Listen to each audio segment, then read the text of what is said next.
আসসালামু আলাইকুম everyone, I hope সবাই অনেক ভালো আছেন। আজকে নিয়ে আসলাম দারুণ মজার, খুবই সহজে যারা আমার মতো ভর্তা প্রেমী পাগল আছেন তাদের জন্য নিয়ে আসলাম খুবই মজার এবং খুবই সহজে কিভাবে ঝটপট তৈরি করা যায় এবং বাটাবাটির ঝামেলা ছাড়াই। তো চলুন দেখে নিই। এখানে আজকে আমি শুটকির ভর্তার রেসিপি বা শুটকি ভাজি বা শুটকির ভর্তা লাড়া যে যেভাবে বলেন না কেন, তো চলুন দেখে নিই আমি কিভাবে বানাচ্ছি। প্রথমে আমি অনেকগুলো লাল শুকনো মরিচকে এভাবে রসুন এবং সঙ্গে পেঁয়াজ দিয়ে সিদ্ধ করে নিয়েছি। আপনারা চাইলে শুটকিটাকেও ভেজে বা সিদ্ধ করে নিতে পারেন এবং প্ল্যান করে নিয়েছি। এবং এই তো বেশ কিছু মানে সয়াবিন তেল এবং সামান্য একটু সরিষার তেলও অ্যাড করেছি, সঙ্গে ধনে পাতা, টমেটো অ্যাড করেছি। তো একসাথে ব্লেন্ড করে এগুলোকে আমি এখন তেলের মধ্যে ভাজি করে নিচ্ছি।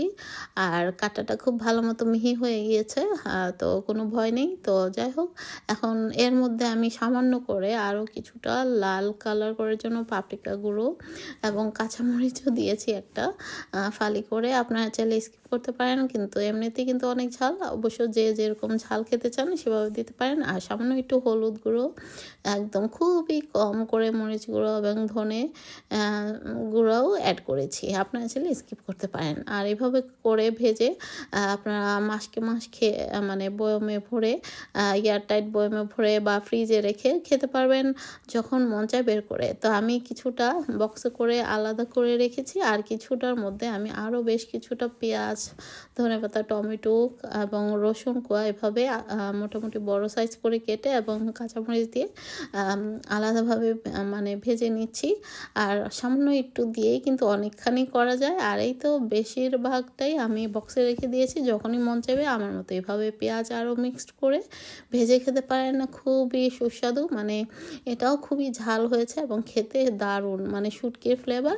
আমি আর একটু ধনে গুঁড়ো, হলুদ গুঁড়ো, মরিচ গুঁড়ো এবং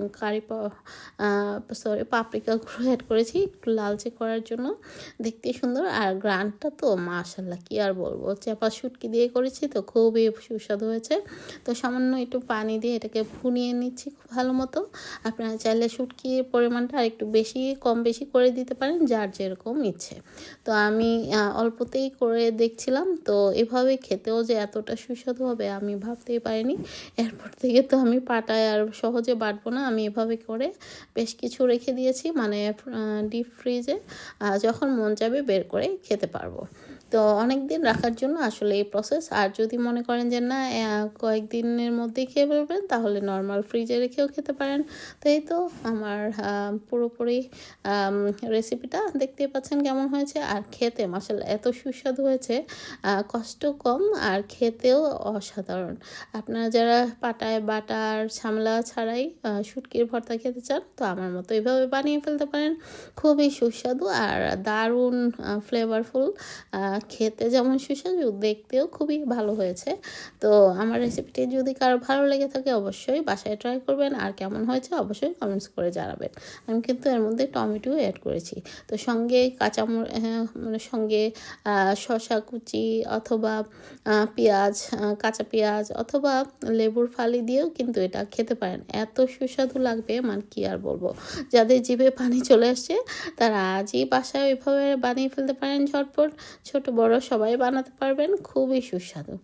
আই হোপ ভালো লেগেছে। তো আজ এ পর্যন্তই। আল্লাহ হাফেজ। Thank you for watching.